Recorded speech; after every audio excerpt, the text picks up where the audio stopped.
नमस्कार दोस्तों, स्वागत है आपका हमारे YouTube channel target civil services में। दोस्तों आज है 24 जनवरी और मध्य प्रदेश के डेली करंट अफेयर में आज हम पढ़ेंगे 24 जनवरी की करंट अफेयर। तो लेक्चर ध्यान से देखिएगा। और देखिए दोस्तों, कल से हम जो 2021 का करंट अफेयर है तो उनको भी रिवाइज करेंगे, ठीक है। तो लास्ट में उनको रिवाइज करेंगे। पहले हम 2022 का करंट अफेयर पढ़ लेंगे, daily current affair Madhya Pradesh का। उसके बाद हम 2021 के करंट अफेयर के जो मोस्ट इंपॉर्टेंट क्वेश्चंस रहेंगे उनको देखेंगे, ठीक है। और देखिए दोस्तों, अगर आप हमारे मध्य प्रदेश करंट अफेयर की पीडीएफ चाहते हो जनवरी 2021 से लेकर दिसंबर 2022 तक, तो आप हमारे व्हाट्सएप नंबर 9111920612 पर मैसेज कर सकते हो। और ये दोस्तों आपको मात्र 99 रुपये में मिल जाएगी और इसमें लगभग आपको 3500 क्वेश्चंस देखने के लिए मिलेंगे। और दोस्तों ये लेटेस्ट क्वेश्चंस रहेंगे 31 दिसंबर तक, ठीक है। एमसीक्यू फॉर्म में रहेंगे। तो कंटेंट के हिसाब से इसकी प्राइस भी ज़्यादा नहीं रखी गई है। इसमें आपको 12 पीडीएफ मिलेगी। अगर आपको सिंगल पीडीएफ चाहिए तो सिंगल पीडीएफ भी मिल जाएगी। तो इसमें जनवरी, फरवरी, मार्च, अप्रैल, मई, जून, जुलाई, अगस्त, सितंबर, अक्टूबर, नवंबर, दिसंबर तक पूरा करंट अफेयर अवेलेबल है, ठीक है। दोस्तों डेज की बारे में बात करें हम तो 4 जनवरी को विश्व ब्रेल दिवस मनाया जाता है। 9 जनवरी को भारतीय प्रवासी दिवस मनाया जाता है। 10 जनवरी को विश्व हिंदी दिवस मनाया जाता है। 12 जनवरी को राष्ट्रीय युवा दिवस मनाया जाता है। 15 जनवरी को थल सेना दिवस मनाया जाता है। 21 जनवरी को मणिपुर स्थापना दिवस, मेघालय स्थापना दिवस और त्रिपुरा स्थापना दिवस मनाया जाता है, ठीक है। और दोस्तों 23 जनवरी को पराक्रम दिवस मनाया गया। और देखिए दोस्तों, आज है 24 जनवरी और 24 जनवरी को मनाया जाता है राष्ट्रीय बालिका दिवस, यानी नेशनल गर्ल्स चाइल्ड डे मनाया जाता है 24 जनवरी को। तो भारत में 24 जनवरी को दोस्तों राष्ट्रीय बालिका दिवस मनाया जाता है। और इस दिन मनाने की जो शुरुआत है वो कब से की गई थी, तो ये 2008 से हुई थी। इसकी शुरुआत दोस्तों महिला और बाल विकास मंत्रालय ने की थी। और कहा जाता है कि इस दिन को मनाने का जो उद्देश्य है वो देश में बालिकाओं के साथ होने वाले भेदभाव के प्रति लोगों को जागरूक करना है। साल 2008 से इस दिन को पूरे देश में मनाया जाता है। और इस दिन देश भर में बालिका बचाओ अभियान भी चलाया जाता है दोस्तों। और इसके अलावा लड़कियों को उनके अधिकार दिलवाने के लिए भी अभियान चलाए जाते हैं।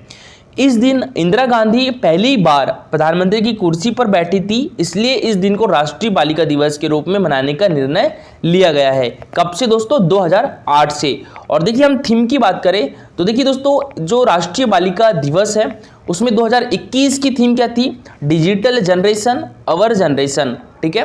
2021 की थीम की बात करें तो डिजिटल जनरेशन अवर जनरेशन। और इस वर्ष 2022 की थीम क्या है राष्ट्रीय बालिका दिवस की? तो एट टू बी अनाउंस्ड है, ठीक है। चलिए दोस्तों, सबसे पहले हमने जो कल करंट अफेयर पढ़े तो उसका रिवीजन कर लेते हैं, उसके बाद स्टार्ट करेंगे हम आज के करंट अफेयर। तो कल के करंट अफेयर में पहला क्वेश्चन था दोस्तों हमारा, किस जिले में स्थित विश्व प्रसिद्ध शनि मंदिर को बड़े धार्मिक एवं पर्यटन केंद्र के रूप में विकसित किया जाएगा?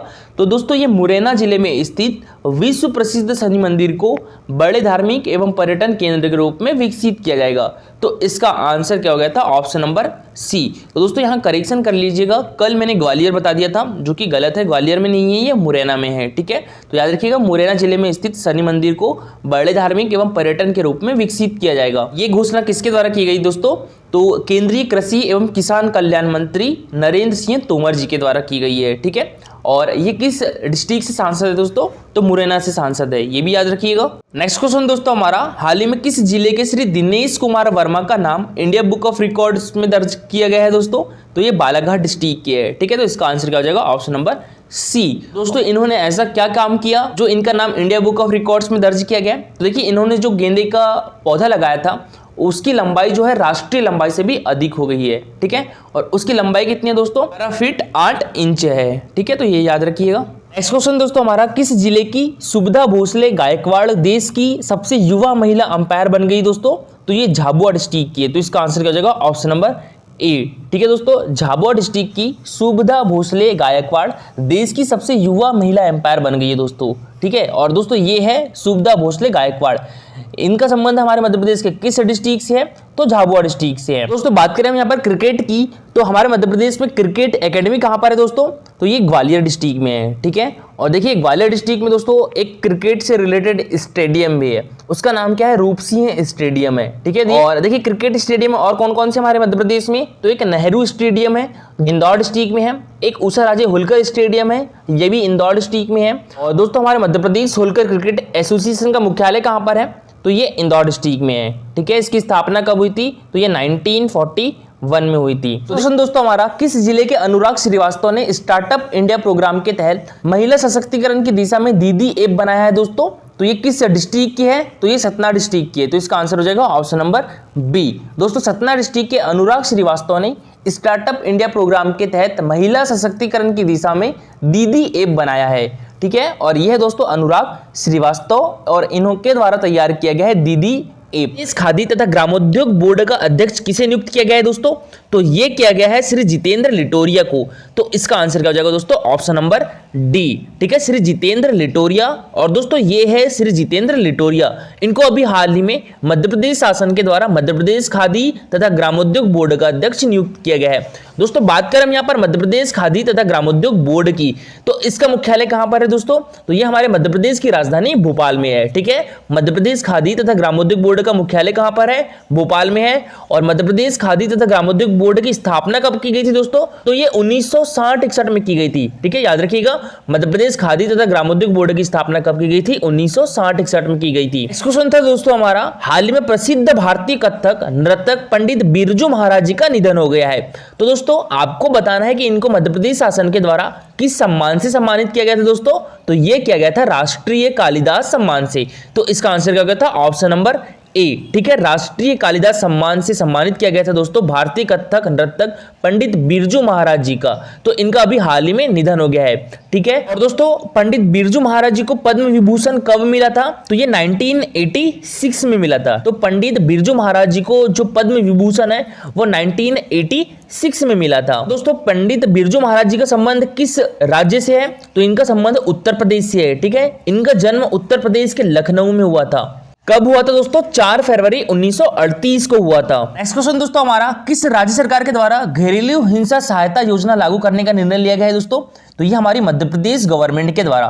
तो इसका आंसर क्या हो जाएगा दोस्तों? Option number A, Madhya Pradesh. तो याद रखिएगा, मोस्ट इंपॉर्टेंट है। ठीक है, घरेलू हिंसा सहायता योजना किस राज्य सरकार के द्वारा लागू करने का निर्णय लिया गया है? तो ये हमारी मध्य प्रदेश गवर्नमेंट के द्वारा। ठीक है, नेक्स्ट क्वेश्चन दोस्तों हमारा, हाल ही में किस जिले की ताप्ती ठाकुर ने मिस विंटर क्वीन 2022 का खिताब जीत लिया है दोस्तों? तो ये हमारे मध्य प्रदेश की राजधानी भोपाल की है। तो इसका आंसर हो जाएगा ऑप्शन नंबर बी। ठीक है, भोपाल की। दोस्तों भोपाल की ताप्ती ठाकुर ने मिस विंटर क्वीन 2022 का खिताब जीत लिया है। और दोस्तों ये है ताप्ती ठाकुर। ठीक है, चलिए दोस्तों अब स्टार्ट करते हैं आज के करंट अफेयर। तो आज के करंट अफेयर में पहला क्वेश्चन है हमारा, हमारे मध्य प्रदेश में सिंगल साइन ऑन सर्विस कब से प्रारंभ की जाएगी दोस्तों? तो ये अगस्त 2022 से प्रारंभ की जाएगी। तो इसका आंसर क्या हो जाएगा? Option number B. ठीक है, अगस्त 2022। अच्छा, सिंगल साइन ऑन सर्विस सेवा है क्या दोस्तों? तो देखिए, जितनी भी राज्य सरकार और केंद्र सरकार की योजनाएं जो होती है, या हम इसको बोले सेवाएं जो होती है, तो उसके लिए दोस्तों अब एक ही डिजिटल प्रोफाइल होगा। ठीक है, उसके द्वारा सारी योजनाएं उसमें क्रियान्वित हो जाएगी और एक ही डिजिटल प्रोफाइल की जरूरत होगी। ठीक है, तो चलिए इसके बारे में पढ़ते हैं। केंद्र और राज्य सरकार की हर तरह की योजना या सेवा का लाभ लेने के लिए अब एक ही डिजिटल प्रोफाइल होगा और यह व्यवस्था इसी साल अगस्त से शुरू होगी। इसे सिंगल साइन ऑन नाम दिया गया है दोस्तों, और यह नागरिकों के सत्यापन की एक ऐसी प्रक्रिया है जिसमें एक ही आईडी के जरिए हर तरह की सरकारी सेवा का लाभ लिया जा सकेगा। यानी अब बार बार सत्यापन की प्रक्रिया से गुजरना नहीं पड़ेगा। ठीक है, इसके बाद अलग अलग सेवाओं और योजनाओं से जुड़ने के लिए कई लॉगिन आईडी पासवर्ड याद रखने की जरूरत नहीं होगी। इलेक्ट्रॉनिक्स एंड इंफॉर्मेशन टेक्नोलॉजी मंत्रालय ने केंद्र और राज्य सरकारों की सभी योजनाओं सुविधाओं के एकीकरण के लिए पोर्टल ऐप तैयार करने की प्रक्रिया शुरू कर दी है। इस पोर्टल पर एक बार साइन ऑन करना होगा, फिर दोस्तों यूजर ऑथेंटिकेशन होगा। इसके बाद जीवन भर इसी एक आईडी के जरिए हर तरह की योजनाओं का लाभ लिया जा सकेगा। सिंगल साइन ऑन पोर्टल से स्कूल कॉलेज में दाखिला, एजुकेशन सर्टिफिकेट, बिजली पानी के बिल जमा करने, रेलवे हवाई टिकट लेने, हाउस टैक्स का भुगतान करने, income tax return, GST return दाखिल करने, कारोबार की अनुमति संबंधी सुविधाएं भी मिलेगी और स्कॉलरशिप आवेदन, कारोबारी मंजूरी, स्टार्टअप रजिस्टर कराने की सुविधाएं तक के प्लेटफॉर्म पर सब उपलब्ध होगा। इस क्वेश्चन दोस्तों हमारा, मध्य प्रदेश के किस जिले में टर्मिनल कृषि मंडी बनाई जाएगी? तो ये बनाई जाएगी हमारे मध्य प्रदेश की सांस्कृतिक राजधानी उज्जैन में दोस्तों टर्मिनल कृषि मंडी बनाई जाएगी। तो इसका आंसर क्या जाएगा? Option number B. ठीक है, उज्जैन में। तो देखिए, कृषि मंडी के स्थानांतरण की जगह अब उज्जैन से कुछ दूरी पर टर्मिनल कृषि मंडी बनाने की योजनाएं बनाई जा रही है और इसका निर्माण केंद्र सरकार के अनुसार करीब 200 एकड़ जमीन पर होगा। आधुनिक व्यवस्थाओं से सुसज्जित कृषि मंडी का निर्माण 4 जोन में होगा, जिसकी लागत करोड़ों में आएगी।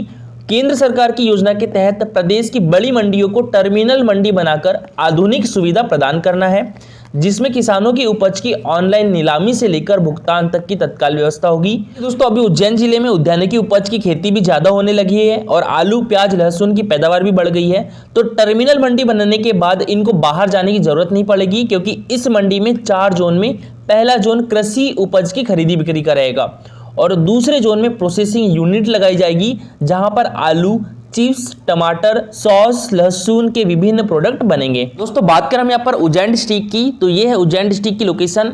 इसको हम मध्य प्रदेश की सांस्कृतिक राजधानी भी कहते हैं। मध्य प्रदेश का सबसे ज्यादा सोयाबीन उत्पादक जिला कौन सा है, तो वो भी उज्जैन डिस्ट्रिक्ट है। और हमारे मध्य प्रदेश को सोया स्टेट भी कहा जाता है दोस्तों, ठीक है। और देखिए जो राष्ट्रीय सोयाबीन अनुसंधान केंद्र है वो कहां पर है, तो वो इंदौर में है, ठीक है। राष्ट्रीय सोयाबीन अनुसंधान केंद्र कहां पर है, तो इंदौर में है। और एशिया का सबसे बड़ा सोयाबीन कारखाना कहां पर है दोस्तों, तो ये उज्जैन डिस्ट्रिक्ट में है, ठीक है। तो दोस्तों याद रखिएगा, एशिया का सबसे बड़ा सोयाबीन कारखाना उज्जैन डिस्ट्रिक्ट में है और राष्ट्रीय सोयाबीन अनुसंधान केंद्र कहां पर है, तो ये इंदौर डिस्ट्रिक्ट में है। और नेक्स्ट क्वेश्चन दोस्तों हमारा, किस स्वतंत्रता सेनानी की यादों को सहेजने के लिए जबलपुर की जेल को संग्रहालय बना दिया गया है दोस्तों, तो ये सुभाष चंद्र बोस जी की यादों को सहेजने के लिए जो जबलपुर की जेल है दोस्तों, उसको संग्रहालय बना दिया गया है। तो ये भी मोस्ट इंपॉर्टेंट क्वेश्चन है, याद रखिएगा, ठीक है। तो इसका आंसर क्या हो जाएगा दोस्तों, option number B, Netaji Subhash Chandra Bose की यादों को सहेजने के लिए जबलपुर की जेल को संग्रहालय बना दिया गया है, ठीक है। अभी इनकी 125वीं जयंती बनाई गई है, कब दोस्तों, तो ये 23 जनवरी को, और 23 जनवरी को पराक्रम दिवस भी मनाया जाता है। तो दोस्तों बात करें यहाँ पर पराक्रम दिवस की, 23 जनवरी 2022 को नेताजी सुभाष चंद्र बोस की जयंती के अवसर पर देश भर में पराक्रम दिवस मनाया जा रहा है। और भारत सरकार ने हाल ही में घोषणा की कि नेताजी सुभाष चंद्र बोस की जयंती को पराक्रम दिवस के रूप में मनाया जाएगा। और दोस्तों नेताजी का जन्म 23 जनवरी 1897 को हुआ था। नेताजी एक भारतीय राष्ट्रवादी थे, उनका जन्म कटक में हुआ था। उन्होंने दर्शन शास्त्र में डिग्री हासिल की और बाद में भारतीय सिविल सेवा के लिए चुने गए। उन्होंने इसमें शामिल होने से इनकार कर दिया क्योंकि वह ब्रिटिश सरकार की सेवा नहीं करना चाहते थे। और दोस्तों नेताजी 1921 में भारतीय राष्ट्रीय कांग्रेस में शामिल हुए। नेताजी ने स्वराज नाम से एक अखबार शुरू किया था। उन्होंने द इंडियन स्ट्रगल नामक एक पुस्तक भी लिखी थी दोस्तों। इस पुस्तक में 1920 और 1942 के बीच भारतीय स्वतंत्रता आंदोलन को शामिल किया गया है। जय हिंद शब्द नेताजी सुभाष चंद्र बोस द्वारा गढ़ा गया था। नेताजी को 1925 में उनकी राष्ट्रवादी गतिविधियों के लिए जेल में डाल दिया गया था और बाद में 1927 में उन्हें रिहा कर दिया गया। उनकी रिहाई के बाद वह भारतीय राष्ट्रीय कांग्रेस के महासचिव बने। और दोस्तों उन्होंने 1939 में भारतीय राष्ट्रीय कांग्रेस के एक भाग के रूप में ऑल इंडिया फॉरवर्ड ब्लॉक का गठन किया। 1943 में उन्होंने जापान के लिए प्रस्थान किया और इंडियन नेशनल आर्मी को पुनर्जीवित किया। दोस्तों सुभाष चंद्र बोस जी स्वतंत्रता संग्राम के दौरान 2 बार जबलपुर की जेल में बंदी के रूप में रहे। अब हमारी मध्य प्रदेश गवर्नमेंट ने जेल के उस हिस्से को संग्रहालय में बदल दिया है और नेताजी की जयंती 23 जनवरी को यह स्मारक आम आदमी के लिए लोकार्पित कर दिया जाएगा। नेताजी जबलपुर की इस केंद्रीय जेल में 1931 से 1933 में बंदी रहे थे और जिस कालकोठरी में उन्होंने अपना स्याह वक्त गुजारा, उस कालकोठरी को देश का हर नागरिक देख सकेगा। यह देश में अपनी तरह का दूसरा संग्रहालय होगा। पहले दोस्तों 2019 में नेताजी की याद में दिल्ली में एक संग्रहालय स्थापित किया गया था। जबलपुर जेल अधीक्षक अखिलेश तोमर के मुताबिक नेताजी की 125वीं जयंती पर जेल परिसर में निर्मित नेताजी सुभाष चंद्र बोस संग्रहालय का लोकार्पण किया जा रहा है और इस संग्रहालय के माध्यम से लोगों को नेताजी के उन अनछुए पहलुओं के बारे में जानकारी प्रदान की जाएगी जो नई पीढ़ी के लिए प्रेरित हो सके। नेक्स्ट क्वेश्चन दोस्तों हमारा, हाल ही में मध्य प्रदेश के वेंकटेश अय्यर ने किस देश के खिलाफ वनडे में डेब्यू किया है दोस्तों, तो ये साउथ अफ्रीका के खिलाफ किया है। तो इसका आंसर क्या हो जाएगा, ऑप्शन नंबर ए, ठीक है दोस्तों। तो हाल ही में हमारे मध्य प्रदेश के क्रिकेटर वेंकटेश अय्यर ने साउथ अफ्रीका के खिलाफ वनडे में डेब्यू किया है। तो दोस्तों वेंकटेश अय्यर का संबंध किस डिस्ट्रिक्ट से है, तो ये इंदौर डिस्ट्रिक्ट की है, ठीक है। और दोस्तों बात करें हमारे मध्य प्रदेश के क्रिकेटरों की, देखिए जो अमय खुरासिया जी थे, इनका संबंध भी इंदौर डिस्ट्रिक्ट से था और ये 2003 के वर्ल्ड कप के लिए चयन हुआ था इनका। तो दोस्तों इनका नाम याद रखिएगा, मोस्ट इंपॉर्टेंट है, अमय खुरासिया जी का। इनका संबंध भी इंदौर डिस्ट्रिक्ट से है और ये 2003 के वर्ल्ड कप के लिए इनका चयन हुआ था। राजेश्वरी ढोलकिया का नाम भी याद रखिएगा। राजेश्वरी ढोलकिया भी दोस्तों हमारे मध्य प्रदेश के इंदौर डिस्ट्रिक्ट से है और ये भारतीय महिला टीम में इनका चयन हुआ था। अच्छा, हमारे मध्य प्रदेश का क्रिकेट एसोसिएशन का मुख्यालय कहां पर है दोस्तों, तो ये इंदौर में है, ठीक है। अच्छा हाँ, यहाँ पर सुशील दोशी जी का नाम भी याद रखिएगा, ये प्रसिद्ध क्रिकेट कमेंटर भी रहे हैं। दोस्तों भारत साउथ अफ्रीका के 3 वनडे मैचों की सीरीज के पहले मुकाबले में वेंकटेश अय्यर को डेब्यू करने का मौका मिल गया। वे अब भारतीय टीम के लिए वनडे खेलने वाले 242वें खिलाड़ी बन गए हैं। वेंकटेश अय्यर महज 1 साल में आईपीएल से लेकर ओडीआई क्रिकेटर बन गए दोस्तों, और उन्होंने मार्च 2015 में होलकर स्टेडियम में रेलवे क्रिकेट टीम के खिलाफ अपना T20 डेब्यू किया था। उन्होंने सौराष्ट्र क्रिकेट टीम के खिलाफ दिसंबर 2015 में सौराष्ट्र क्रिकेटर टीम में अपनी लिस्ट ए की शुरुआत की, और उन्होंने 6 दिसंबर 2018 को रणजी ट्रॉफी 2018-19 में मध्य प्रदेश के लिए प्रथम श्रेणी में पदार्पण किया था। दोस्तों कल का हमारा क्वेश्चन था, त्रिपुरी में निम्नलिखित में से किसके सिक्के मिले हैं? सातवाहनों एवं गुप्तों के, मौर्य एवं कुषाणों के, गुप्त एवं क्षत्रपों के, या मौर्य एवं गुप्त शासकों के? तो दोस्तों इसका सही आंसर है मौर्य एवं गुप्त शासकों के। तो इसका आंसर क्या हो जाएगा? ऑप्शन नंबर डी, ठीक है। और देखिए दोस्तों आज का सबसे अच्छा आंसर किया है वो नवीन वर्मा जी के द्वारा किया गया है। तो इनके द्वारा बताया गया कि त्रिपुरी में सातवाहनों एवं गुप्त के सिक्के मिले हैं, और त्रिपुरी कांग्रेस अधिवेशन 1939 में जबलपुर के त्रिपुर में हुआ था। उनका नाम है वो ज्वाला ऋषि के तपोभूमि के कारण हुआ है, और जबलपुर मध्य प्रदेश की संस्कार राजधानी है, ठीक है। सांस्कृतिक राजधानी कौन सी है? उज्जैन है। भेड़ाघाट जलप्रपात भी कहां पर है दोस्तों? तो ये जबलपुर डिस्ट्रिक्ट में है। किस नदी पर है? नर्मदा नदी पर स्थित है, ठीक है। संगमरमर की चट्टाने के लिए कौन सा जिला प्रसिद्ध है? तो ये भी जबलपुर प्रसिद्ध है, और संगमरमर नगरी भी जबलपुर को कहा जाता है। मध्य प्रदेश का पहला कृषि विश्वविद्यालय भी कहां पर है? तो जबलपुर डिस्ट्रिक्ट में है। देखिए दोस्तों ये एमपीपीएससी 2018 में क्वेश्चन पूछा गया था, मध्य प्रदेश के निम्नलिखित स्थानों में से कौन सा एक 80 डिग्री पूर्वी देशांतर पर या उसके निकटतम स्थित है? तो इसका आंसर भी क्या था दोस्तों? जबलपुर, ठीक है। तो देखिए दोस्तों जो मध्य प्रदेश का जबलपुर जिला है वो 80 डिग्री पूर्वी देशांतर पर या उसके निकटतम स्थित है। और दोस्तों आज के लिए आपका क्वेश्चन है, चरण पादुका नरसंहार किसके आदेश पर किया गया था? स्टुअर्ट, कोलिन कॉम्पबेल, ह्यूरोज या फिशर? तो इसका आंसर पूरा डिटेल में दीजिएगा। और दोस्तों आज के लिए इतना ही। Thank you for watching this video.